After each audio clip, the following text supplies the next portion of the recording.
समय वसरण या नावाने उभारलेल्या प्रेक्षागृह काही अजून मला बरोबर लक्षात येत नाही आहे, कारण म्हणजे एम्पी थिएटर हा शब्द त्यातला योग्य ध्वनित करणार आहे. या एम्पी थिएटरचं उद्घाटन झालं असं मी सर्वप्रथम जाहीर करतो. खरं म्हणजे मी मागच्या वेळी या ठिकाणी आलो होतो, अभयजींनी ही सगळी कल्पना दाखवली होती आणि आज याचं प्रत्यक्ष काम पूर्ण झालं याचा आनंद हे करणाऱ्यांना किती होऊ शकतो याचा मलाही पण एक अनुभव आहे. असाच एक प्रयत्न मी गेल्या 5-6 वर्षापासून करत होतो की नागपूरमध्ये एक म्युझिकल फाउंटेन तयार करायचं, आणि ते जे फाउंटेन होतं ते जगातलं सगळ्यात उंच फाउंटेन.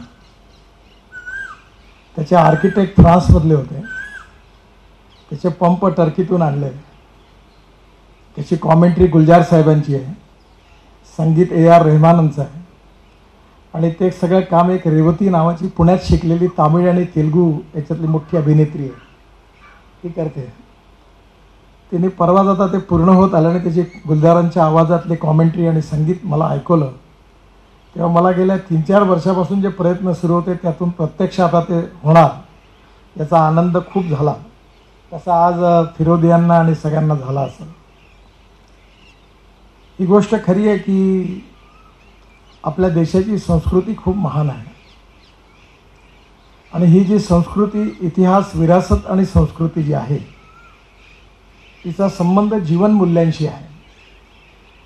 जे अभयजींनी सांगितलं ते अतिशय योग्य आहे, आणि भगवान महावीर असतील, भगवान गौतम बुद्ध असतील, किंवा रामायणाच्या रूपाने प्रभू रामचंद्र असतील, किंवा भगवद्गीतेच्या रूपाने भगवान श्रीकृष्ण असतील, या सगळ्यातून जे तत्त्वज्ञान सांगितलेलं आहे ते तत्त्वज्ञानामध्ये खूप मोठं साम्य आहे, आणि ते साम्य स्वामी विवेकानंदांच्याही शिकागोच्या भाषणाशी जुळत आहे. संस्कृतमध्ये एक सुभाषित आहे, आकाशात पतितं तोयम यथा गच्छति सागरम सर्वदेव नमस्कारः केशवम प्रति गच्छति. आणि त्याचा अनुवाद एका मराठी कवीने खूप सुंदर केला. पडे खाल तिजे नभातून पाणी, जसे सागरा तेच मिळून जाई, नमस्कार कोण्याही देवास केला, परी शेवटी तो पोचतो केशवाला. खरं म्हणजे इतिहास आणि धर्म याचे ॲप्रोप्रिएट अर्थ समजवण्यामध्ये आपण कमी पडलो, आणि म्हणून विवेकानंदांनी ज्यावेळी शिकागोमध्ये जे भाषण दिलं त्या भाषणाचं सार असं होतं की माझा धर्म किंवा माझा परमेश्वर श्रेष्ठ आहे हे सांगण्याकरता मी आपल्याकडे आलो नाही आहे, तर मी हे सांगण्याकरता आलो आहे की तुम्ही ज्या ज्या धर्मावर आणि ज्या ज्या परमेश्वरावर विश्वास ठेवता तो धर्म आणि परमेश्वर श्रेष्ठ आहे, आणि अंततोगत्वा ज्या ठिकाणी आपल्या सगळ्यांना पोचवायचं आहे तो आपला मार्ग एकच आहे, आणि आपली भक्ती तिथे एका ठिकाणीच पोचणार आहे. त्यामुळे ही जी जीवनमूल्य आहेत, ही जीवनमूल्य जी आहे हिचा संबंध इतिहासाशी आहे, संस्कृतीशी आहे. आणि आमचं दुर्भाग्य असं आहे की आम्ही इतिहासातून उखाळा काढण्याकरता इतिहासाचा जास्त उपयोग करतो, पण इतिहासाचा उपयोग भविष्याकरता आपल्याला समाज आणि देश घडविण्याकरता आपण कमी करतो. वादविवादातून कुठेच कोणाचं कल्याण होत नाही, आणि काळाच्या ओघामध्ये ही गोष्ट खरी असते की काळाच्या ओघामध्ये सगळ्याच गोष्टी बरोबर असतात किंवा त्या काळाला अनुरूप त्या असतात, त्या काळानुरूप बदलत असतात. कारण जे काल असतं ते आज नाही, आज आहे ते उद्या नाही. आणि आज आपण बाबासाहेब आंबेडकरांचं आज स्मरण करतो आहे, भगवान महावीरांचं आपण स्मरण करतो आहे. बाबासाहेब आंबेडकरांनी संविधान लिहिलं आहे, आणि सुप्रीम कोर्टामध्ये केशवानंद भारती केसमध्ये जो निर्णय आला आहे त्याच्यात लिहिलं आहे की silent features of the constitution cannot be change. संविधानाचे जे सायलेंट फीचर्स आहेत ते बदलू शकत नाही. तसं भगवान महावीरांपासून भगवान गौतम बुद्धापासून तर रामायण आणि भगवद्गीतेपर्यंत हिंदू धर्म असो, बौद्ध धर्म असो किंवा जैन धर्म असो, हे जे महावीरांपासून भगवान गौतम बुद्धांपर्यंत जे सगळं तत्त्वज्ञान आहे हे युगानुकूल आणि समाजोपयोगी असं आहे. पण आज कालांतराने परिस्थिती अशी होते की ज्यावेळी त्याचं इंटरप्रिटेशन होतं, त्या इंटरप्रिटेशन करत असताना त्याच्याबद्दल अनेक वेळा खूप वादविवाद होतात. अभयजींनी जे सांगितलं ते बिलकुल बरोबर आहे की आपण जे धर्मकांड करतो किंवा छुआछूत, अस्पृश्यता, जातीयता या संकल्पनेला धर्मात कुठेही आधार नाही, मान्यताही पण नाही. आणि आपण हे सगळ्या ठिकाणी सांगितलेलं आहे की विश्वाचं कल्याण झालं पाहिजे, सगळ्यांचं कल्याण झालं पाहिजे. आणि हे कल्याण होत असताना त्यात कुठे डिस्क्रिमिनेशन वापरलेलं नाही आहे. आणि त्यामुळे संस्कृती, इतिहास आणि विरासत आणि मूल्याधिष्ठित जीवन पद्धती ही समाजाची सगळ्यात मोठी ताकद आणि शक्ती आहे. भौतिकतेच्या याच्यातून आपण कितीही प्रगती केली, समृद्ध संपन्न झालो, तरी पण सुख काही मिळत नाही. पुण्यातल्या कवयित्री आहे, त्यांची कविता मला खूप आवडते, घरावर आहे. माझ्या घरामध्ये मी लिहून ठेवली आहे की अनेक घरामध्ये भौतिक प्रगती खूप होते, बंगला सुंदर होतो, एअर कंडिशन होतो, 4 गाड्या असतात, सगळं काय असतं, पण घरात सुख नसतं. सुख विकत मिळत नाही. सुख जर पाहिजे असेल तर आपल्याला लहानपणापासून घरामध्ये आईवडिलांकडून, शिक्षकांकडून जे संस्कार मिळतात आणि त्यातून आपलं जे व्यक्तिमत्व घडतं, त्यातून जे माणूसपण येतं, त्याच्या आधारावर घराचं सुख अवलंबून असतं. आणि म्हणून ही जी प्राच्य विद्या आहे, या सगळ्याचा संबंध जो आहे कुठेतरी आउटडेटेड नाही आहे. आणि म्हणून याच्यामध्ये प्रबोधन, प्रशिक्षण आणि रिसर्च अँड डेव्हलपमेंट या त्रिसूत्रीवर काम करण्याची खूप गरज आहे. आणि मी जेव्हा मागच्या वेळी आलो तेव्हा मी काही एवढा ज्ञानी नाही आहे, पण जेव्हा मी इथे केलेलं ते साहित्य सगळं जुनं, मग ते जैन धर्माशी संबंध असेल, बौद्ध धर्माशी संबंधित असेल, हिंदू धर्माशी संबंधित असेल, कारण हे आपलं वे ऑफ लाईफ आहे. आणि याच्याबद्दलचं संशोधन हे नक्की आपल्या भविष्याच्या समाज निर्मितीकरता उपयोगी पडणार आहे.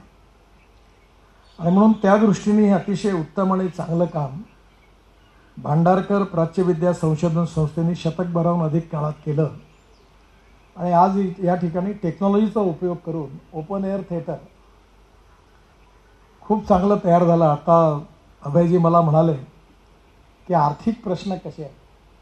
तुम्ही तर खरं म्हणजे उद्योगपती आहे, आम्ही तसे काही. मी नेहमी म्हणतो की जो माणूस खर्च करणं जाणतो त्याला आपोआप पैसे मिळतात. मला पुण्यातलं उदाहरण माझ्या आयुष्यात नेहमी लक्षात आहे. बिचारे ते आज नाही आहे, कर्दळे नावाचे पत्रकार होते.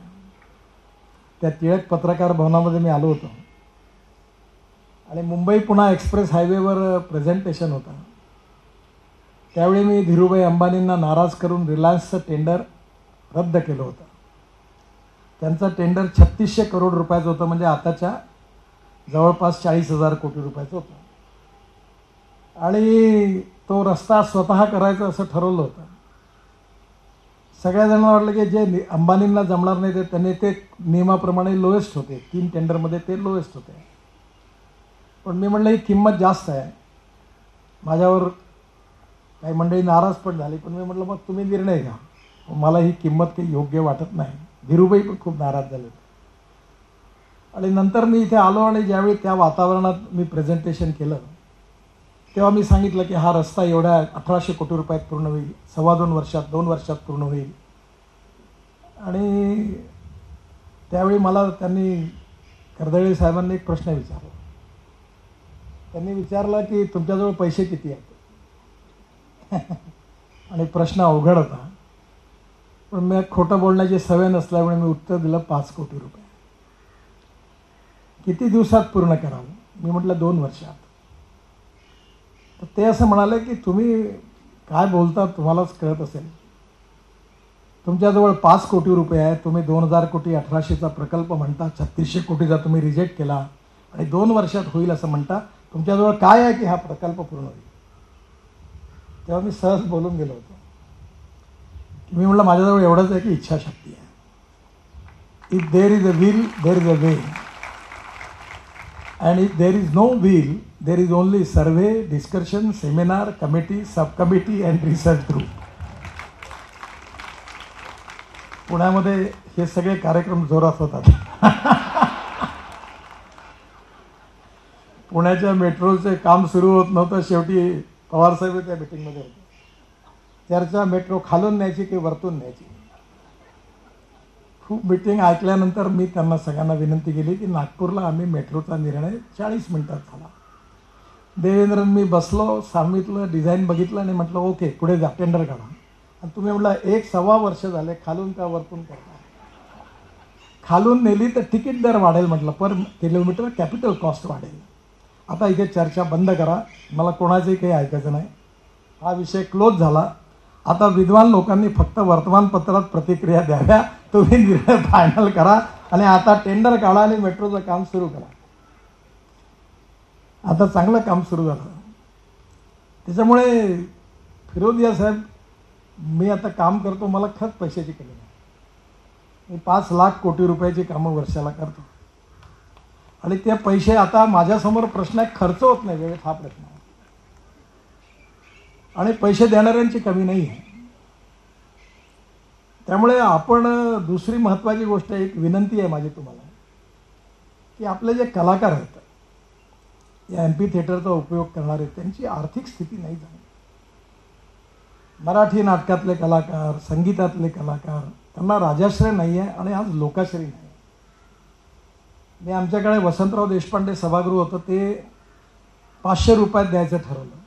खूप कार्यक्रम व्हायला लागले, छोटे छोटे लोकांचे सांस्कृतिक कार्यक्रम व्हायला लागले. आणि आता आम्ही एक सुरेश भट सभागृह बांधलं आहे, 2200 कॅपॅसिटीचं एअर कंडिशन. आणि जेव्हा सभागृहाचं उद्घाटनाची वेळ आली तेव्हा मला कमिशनर म्हणाले याचा 1 लाख रुपये हे लागेल. म्हटलं 1 लाख नाही हो, 5000 रुपयात द्यायला पाहिजे. आणि साहेब कसं शक्य आहे, 80,000 रुपये एअर कंडिशन सभागृहाचा विजेचाच खर्च आहे. 2 मिनटं विचार केला. लगेच आमचे ऊर्जा मंत्री होते बावनकुळे, त्यांना म्हटलं तू एक काम कर, मला याच्यातून पैसे दे, वरतून आपण पूर्ण सोलर लावू याच्यावर टॉपवर. तर म्हटलं कसं शक्य आहे, लगेच कॉन्ट्रॅक्टरला बोलवलं, लावशील काय, म्हटलं लावतो. म्हटलं लावून टाक.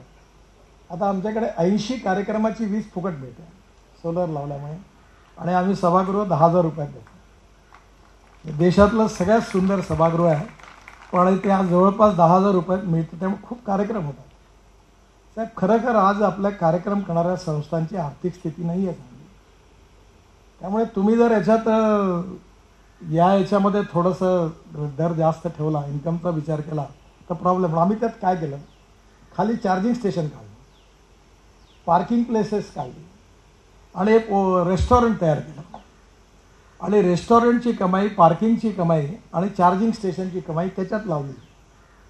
आणि त्याच्यातून वरतून सोलर लावलं. त्याच्यामुळे ते तेवढ्या कमी पैशात देता आलं.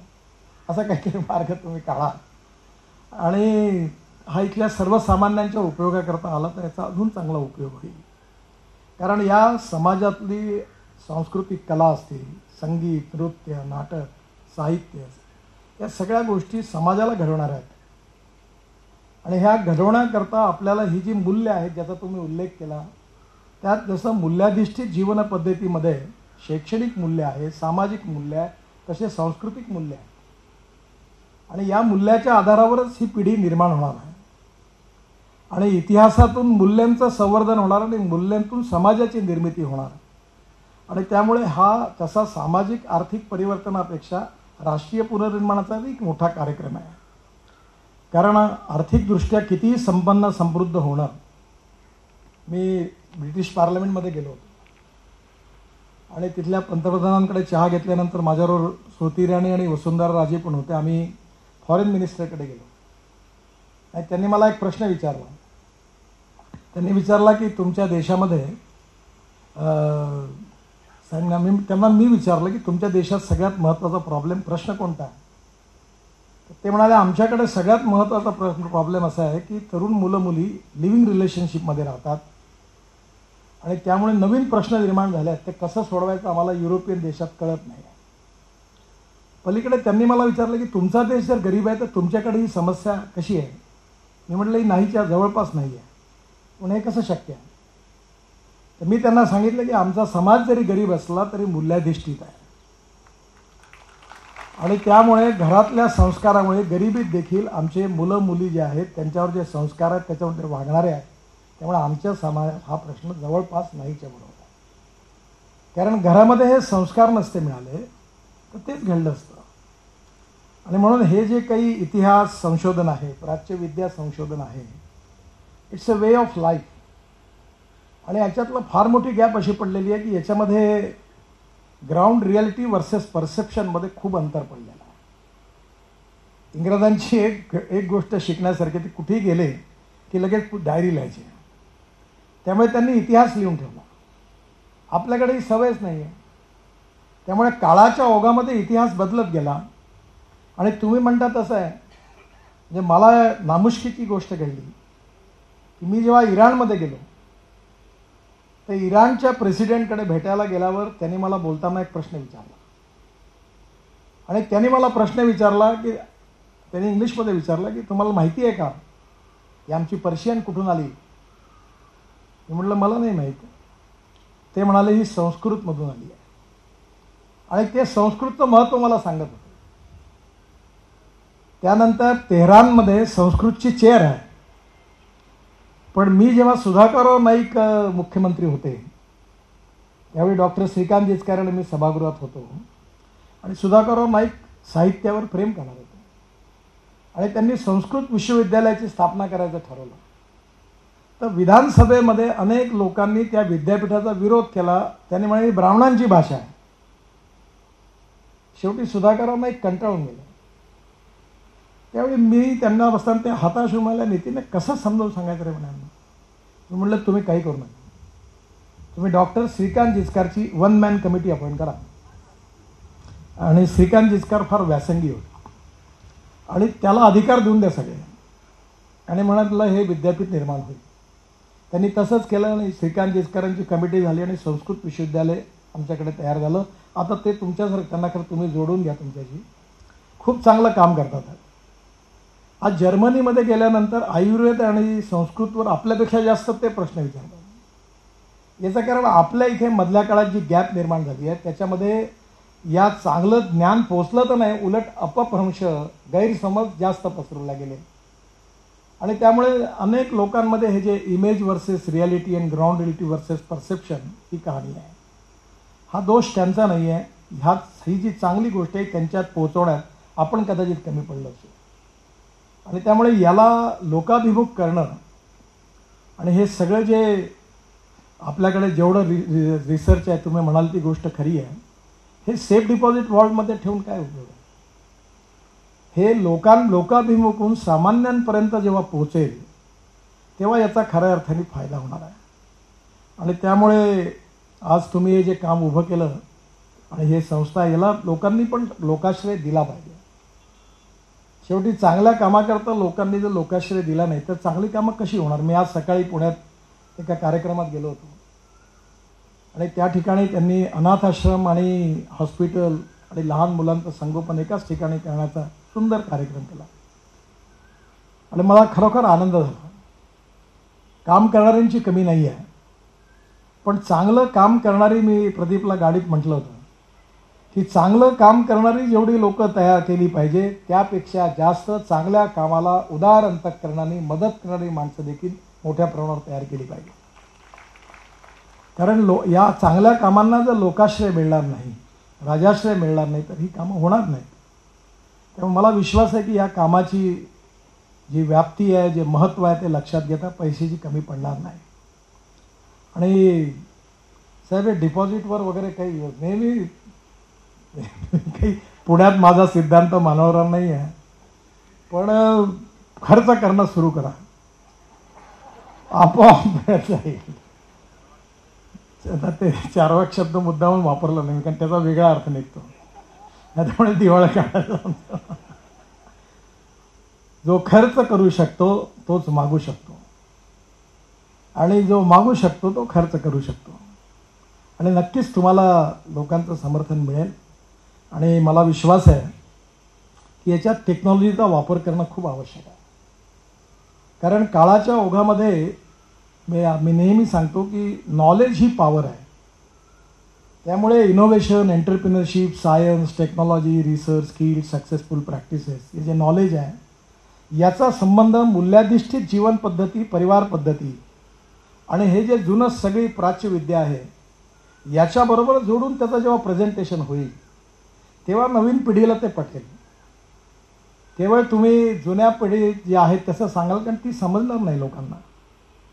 मी काल परवा दिल्लीमध्ये इंटेल कंपनीचे अमेरिकेतून चेअरमॅन त्यांना भेटलो आणि त्यांना मी म्हटलं की हे जे सेमीकंडक्टरचं शॉर्टेज आहे तर ते मला सांगत होते की आपने इमेजिन किया है. बोले क्या? बोले अभी कंप्यूटर ऑन व्हील, कार को जो बोल रहे हैं आप, इसमें अभी 20 चिप लगती है, इसमें 300 चिप लगेगी तो वो कार नहीं होगी, वो ट्रक नहीं होगी. तेव्हा माझ्या लक्षात आलं की किती मोठ्या प्रमाणात बदल होणार. त्यामुळे येणाऱ्या ओघात, काळाच्या ओघात आपण कितीही बदललो, ज्ञान, विज्ञान, तंत्रविज्ञान आपण आत्मसात जरी केलं तरी मूल्याधिष्ठित जीवन पद्धती, परिवार पद्धती, शिक्षण पद्धती, सांस्कृतिक मूल्य, आपल्या अनेक प्रकारची मूल्य याच्यावर आमच्या खामगावमध्ये दिह सहस्त्रबुद्धे नावाचे एक सुंदर प्राध्यापक होते. त्यांनी एक जीवन मूल्य म्हणून मराठीत पुस्तक लिहिलं आणि ही मूल्य किती प्रकारचे आहेत खरं इतकं सुंदर आहे. त्याच्यावर एक इंदुमती काटदरे म्हणून मला वाटतं बहुतेक गुजरातमधल्या आहेत त्याही पण खूप त्यांनी 1000 ग्रंथ लिहिले आणि या सगळ्याची समाजाला भयंकर आवश्यकता आहे. आणि मला विश्वास आहे की दोघांचंही समन्वय साधून विशेषतः या MP थिएटरचा संबंध जे समयवसरणाचा जो अर्थ होतो, सर्वांना समान संधी, हे खऱ्या अर्थाने भगवान गौतम बुद्ध, भगवान महावीर, प्रभू रामचंद्र आणि भगवान श्रीकृष्ण सगळ्यांकरता एकच आहे. आणि त्यातून शेवटचा जो महत्त्वाचा संदेश आहे तो सगळ्या धर्माचा एकच आणि तोही पण विशेष करून महत्त्वाचा आहे की सर्वे भवन्तु सुखिनः, सर्वे सन्तु निरामया, सर्वे भद्राणि पश्यन्तु मा कश्चित् दुःखमात् भवेत्. त्याच्यामुळे मला असं वाटतं की विश्वाचं कल्याण व्हावं ही भावना मनात ठेवून, सगळ्यांचं कल्याण झालं पाहिजे हा मानवतेचा विचार समोर ठेवून आणि जेवढी मूल्य आहेत ती राजकारणातली असतील, समाजकारणातली असतील, अर्थकारणातली असतील, सांस्कृतिक क्षेत्रातली असतील, शैक्षणिक क्षेत्रातली असतील, प्रत्येक क्षेत्रात मूल्य आहे. कोड ऑफ कंडक्ट आहेच, ते पाळत नाही ही गोष्ट वेगळी, पण त्याचं पालन जर जेवढ्या प्रमाणात जास्तीत जास्त झालं त्यातूनच समाज समृद्ध आणि संपन्न होणार आहे. आणि हे कार्य अनेक वर्षापासून हे इन्स्टिट्यूट करत आहे. विशेषतः फिरोदिया साहेबांनी आणि त्यांच्या ट्रस्टनी उदार अंतःकरणाने मदत केली आणि याची निर्मिती झालेली याबद्दल त्यांनाही धन्यवाद देतो. आणि ही निर्मिती भांडारकर इन्स्टिट्यूटच्या सर्व पदाधिकाऱ्यांनाही विशेष करून त्यांनाही पण खूप खूप धन्यवाद देऊन शुभेच्छा देतो आणि माझं बोलणं संपवतो. धन्यवाद.